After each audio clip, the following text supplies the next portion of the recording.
সূর্য আর লাবণ্যকে kidnap করার পিছনে কুন্তলার হাত আছে সেটা জানতে পেরে দিবা এবার কষিয়ে থাপ্পড় মারলো কুন্তলাকে। হ্যাঁ বন্ধুরা, এমনটাই হতে চলেছে আজকের পর্বে। বিস্তারিত জানতে ভিডিওটিতে লাইক দিয়ে চ্যানেলটিকে সাবস্ক্রাইব করে পুরো ভিডিওটি তোমরা দেখতে থাকো। গল্পের শুরুতে আমরা দেখতে পারবো লাবণ্যকে সে অনাথ আশ্রম থেকে নিয়ে যখন রাস্তায় গাড়ির জন্য দাঁড়ায় তখনই কুন্তলা তার লোকদের দিয়ে সূর্য আর লাবণ্যকে কিডন্যাপ করিয়ে নেয়। আর এইদিকে সূর্য বাড়ি ফিরে আসবে সেই জন্য বাড়িতে দীপা পুজো দিতে থাকে আর বলতে লাগলো ওরা না চলে এসেছে মনে হচ্ছে, কলিং বেল বাজলো কেন? এই বলে দরজাটা যখন খুলে তখন দেখতে পায় দীপ চলে এসেছে। দীপকে দেখে তো দীপা অবাক হয়ে যার বলতে লাগলো দীপ তুমি?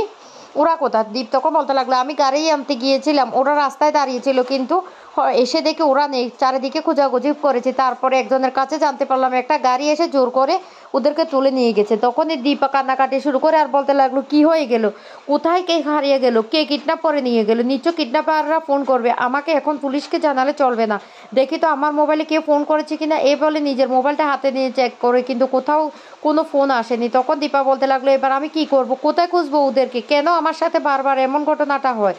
তখন সোনা বলতে রূপা বলে উঠে মা কি হলো, কি কোথায় যেতে পারে ওরা? তখন এই কথা শুনে দীপা বলতে লাগলো আমি কি করব কিছুই তো বুঝতে পারছি না। এরপরে দীপা ঠাকুরের কাছে বসে খুব কান্না করতে থাকে আর বলতে লাগলো ঠাকুর তুমি আমাকে একটা পথ দেখো, আমি ওদেরকে কোথায় খুঁজে পাবো, ওরা কোথায় হারিয়ে গেছে, কেন আমার সাথে এমনটা হচ্ছে? এই বলে কান্না করতে থাকলে হঠাৎ করে উর্মির বলা কথাটা মনে পড়ে যায়। উর্মি যে দীপার সাথে চ্যালেঞ্জ নিয়েছিল সেই কথাটা, তখনই বলতে লাগলো আমার মনে পড়ে গেছে, আমাকে এক্ষুনি যেতে হবে। এই দিকে দেখা যায় একজন ছদ্মবেশী গাড়ির মধ্যে গাড়িটা ড্রাইভ করতে থাকি। কিছু দূর যাওয়ার পর বলতে লাগলো ইশারায় ফোনটা দিতে, তখনই সূর্যের ফোনটা দিলে ফোনটা গাড়ি থেকে দূরে ফেলে দেয় আর তারপরে তাদের দিকে পিস্তল তাক করে বলতে লাগলো এক্ষুনি যেন তারা গাড়ি থেকে নেমে পড়ে। তখনই ওই লোকগুলি খুব ভয় পায় আর গাড়ি থেকে নেমে পড়ে। অন্যদিকে দেখা যায় বাড়িতে সবাই চিন্তিত হতে থাকে সূর্যের জন্য। উর্মি তখন বলতে লাগলো বাড়িতে এসব কী হচ্ছে কিছু বুঝতে পারছি না, যতদিন পর্যন্ত আমাদের কাছে ছিল ততদিন পর্যন্ত খুব ভালো ছিল, আর এই দীপাটা যেই মাত্র এসেছে সেই থেকে সূর্য কোথায় যাচ্ছে কী করছে কিছুই তো বুঝতে পারছে না। এদিকে সবাই বারবার করে ফোন করতে থাকে কিন্তু ফোনটা কিছুতে রিসিভ করে না। আর সেই মুহূর্তে তখন দীপা এই বাড়িতে চলে আসে। দীপাকে দেখে তো কাকিয়া অবাক হয়ে যার বলতে লাগলো দীপা তুমি? দীপা তখন কোনো কথার উত্তর না দিয়ে উর্মির মুখোমুখি হয় আর উর্মিকে বলতে লাগলো এই সূর্য কোথায় বল, ওরা কোথায় বল? উর্মি তখন বলতে লাগলো আমি তো জানি না, আমি কি করে জানবো? তখনই দীপা ঠাস ঠাস করে উর্মির গালে চড় লাগিয়ে দেয় আর বলতে লাগলো তুই জানিস, সবটা তুই করেছিস, তুই করেছিস। এই বলে যখনই উর্মিকে বারবার মারতে থাকে তখন দীপাকে আটকানোর চেষ্টা করে উর্মির স্বামী আর বলতে লাগলো চুপ করে শোনাও। তখন বলতে লাগলো মা তুমি এসব কি করছো, তুমি পাগল হয়ে গেছো কিনা? কিন্তু কারোর কথা শুনে না, বারবার করে উর্মিকে মারতে থাকে। এক পর্যায়ে যখনই উর্মির স্বামী আটকাতে যায় তখনই বলতে লাগলো আমাকে আটকানোর কেউ চেষ্টা করবে না। কেন এতদিন তোমরা কি করেছিলে? লাবণ্যকে যে একটা অনাথ আশ্রমে দিয়ে এসেছিল তখন কোথায় ছিলে? তখন তো তোমাদের ক্ষমতা ছিল না ওকে আটকানোর, এখন কেন আমাকে আটকাতে এসেছো? সবটা উর্মি জানে, উর্মি সবটা করেছে। তখন কাকিয়া বলতে লাগলো এই তোমার এত বড় সাহস, তুমি আমাদের বাড়িতে এসে আমাদের বাড়ির বউর গায়ে হাত তুলছো? তখন বলতে লাগলো ভুলে যেও না কাকিয়া, এই বাড়িটা আমারও, আর আমি এই বাড়িতে এসেছি আমি স্বামী সন্তানের খোঁজে।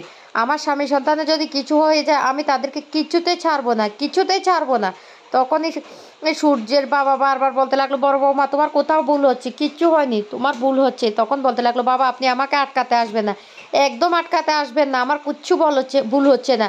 লাবণ্যকে যে অনাথ আশ্রমে দিয়ে রেখেছে সে তখন আপনারা কোথায় ছিলেন? সোনা তখন বলতে লাগলো কে বলেছে অনাথ আশ্রমে দিয়েছে, হোস্টেলে দিয়েছে। তখন বলতে লাগলো এই যেটা জানিস না সেটা নিয়ে একদম কথা বলবি না, তুই জানিস ওকে অনাথ আশ্রমে দিয়েছে, ও ঠিক মতো খেতে পর্যন্ত পারতো না। সোনা তখন বলি উঠে খেতে না পারলে ও তো বেঁচে আছে, কিন্তু এই সুযোগে উর্মি পালিয়ে যেতে চেষ্টা করলে তখনই আবারও উর্মিকে ধরে পেলে দীপা আবারও মারতে থাকে আর বলতে লাগলে তোর ফোনটা কোথায়, তোর ফোনটা দে। এরপরে ফোনটা নিয়ে ফোনটাতে কোনো কল এসেছে কিনা সেটা চেক করে দেখতে থাকে কিন্তু কোথাও কল আসেনি। তখনই কাকিয়া বলে উঠে দেখতে পেয়েছো খালি আমাদেরকে সন্দেহ করে এভাবে তুমি বাড়িতে উৎপাত করতে পারো না। তখন বলতে লাগলে একদম খবরদার, আমাকে আজকে কেউ আটকাতে আসবে না, আমার বুদ্ধি একদম হারিয়ে গেছে, আমাকে আটকানোর কেউ চেষ্টা করবে না।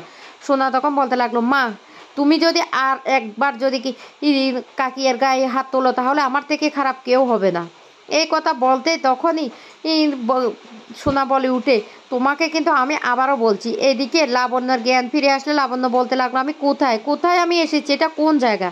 অন্যদিকে দেখা যায় কুন্তলা সে বাড়িতে চলে আসে আর বলতে লাগলো নিজেই চক্রান্ত করে ওদেরকে কিডন্যাপ করিয়ে আবার নিজে মহান সাজা এ বাড়িতে ঢুকার চেষ্টা করছো। আমি কিন্তু তোমাকে ছেড়ে কথা বলবো না, আমি বলে দিচ্ছি আমি এর প্রতিবাদ করবই। এই কথাটা বলতে দীপা যখন সামনের দিকে এগিয়ে আসতে তাকে কুন্তলা তখন ভয় পেতে তাকে আর বলতে লাগলো, এই এই দীপা তুমি সামনের দিকে কেন এগিয়ে আসছো, কেন এগিয়ে আসছো?